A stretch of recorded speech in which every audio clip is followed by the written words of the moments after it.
లేవమ్మా, పాఠశాలకు ఆలస్యమవుతుంది.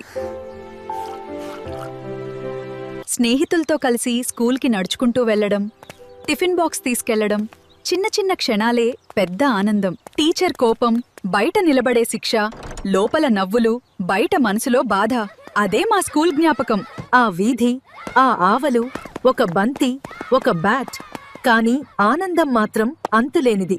అందరం కలిసి చూసే రోజులు. ఒకే టీవీ, అందరం కలిసి చూసే రోజులు. కరెంటు పోయినాదా చీకట్లో కూడా వెలుగు తగ్గేది కాదు. బయట కూర్చొని తాతయ్య కథలు, మనసులు కలిసిన ఆ క్షణాలు ఇప్పుడు గుర్తులుగా మాత్రమే మిగిలిపోయాయి.